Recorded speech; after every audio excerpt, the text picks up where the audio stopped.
இன்னைக்கு இந்திய பங்குச்சந்தையில ஒரு பயங்கர செல் ஆஃப் இருந்தது. நிப்டி சுமார் 365 பாயிண்ட்ஸும், பேங்க் நிப்டி 800 பாயிண்ட்ஸுக்கும் மேலான இறக்கத்தை டெலிவரி பண்ணியிருக்காங்க. இந்த ரெண்டு இண்டெக்ஸ் மட்டும் இல்லாம வைடாவே இன்னைக்கு பிராடர் மார்க்கெட்ல செல் ஆஃப் அப்படிங்கிறது நடந்தது. மார்க்கெட்டோட ஓப்பனிங்ல ஐடி செக்டர் மட்டும் கொஞ்சம் பாசிட்டிவா இருந்தாலும் ட்ரேட் க்ளோசிங்ல அந்த செக்டார்லயுமே செல் ஆஃப் பிரஷர் வந்துருச்சு. சோ இந்த அளவுக்கான செல் ஆஃப் பிரஷர் ஓவரால் மார்க்கெட்ல வரதுக்கான காரணம் என்ன அப்படின்னு பார்த்தோம்னா, அமெரிக்காவுக்கும் ஈரானுக்கும் இடையிலான ஜியோபொலிட்டிக்கல் டென்ஷன்ஸ் இன்க்ரீஸ் ஆயிருக்கு. ஈரான் நியூக்ளியர் வெப்பன் ப்ரொடியூஸ் பண்றாங்க அப்படின்னு சொல்லி அமெரிக்கா சந்தேகப்படுது. போன வருஷம் இதே அக்வசிஷனால ஜூன் 2025ல அமெரிக்கா ஈரானோட 3 நியூக்ளியர் ஃபெசிலிட்டிஸ் மேல தாக்குதல் பண்ணியிருந்தாங்க.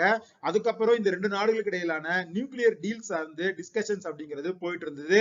இப்போ திரும்ப அமெரிக்கா என்ன சொல்லியிருக்காங்க அப்படின்னா, இந்த டிஸ்கஷன்ஸை ஈரான் தள்ளி போட்டுட்டே இருக்காங்க. சோ டீல் இன்னும் முடியல.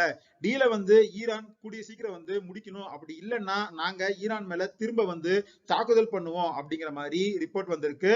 அது மட்டும் இல்லாம ஈரானோட கடல் எல்லையில அமெரிக்காவோட மிலிட்டரி கப்பல் வந்தடைஞ்சிருக்கு. சோ இதனால எப்பனாலும் அமெரிக்கா ஈரான் மேல தாக்குதல் நடத்தலாம் அப்படிங்கிற பயம் மார்க்கெட்ல இன்க்ரீஸ் ஆயிருக்கு.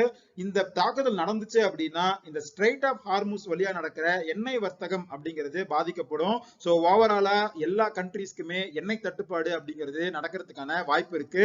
இந்த டென்ஷன்ஸ் பில்ட் ஆக ஆரம்பிச்சதுக்கு அப்புறம் எண்ணெயோட விலை அப்படிங்கிறதும் இன்டர்நேஷனல் மார்க்கெட்ல இன்க்ரீஸ் ஆயிட்டு இருக்கு. சோ இந்த ஜியோபொலிட்டிக்கல் டெவலப்மெண்ட்னால தான் இன்னைக்கு நிப்டில செல் ஆஃப் அப்படிங்கிறது தொடர்ந்து நடந்தது.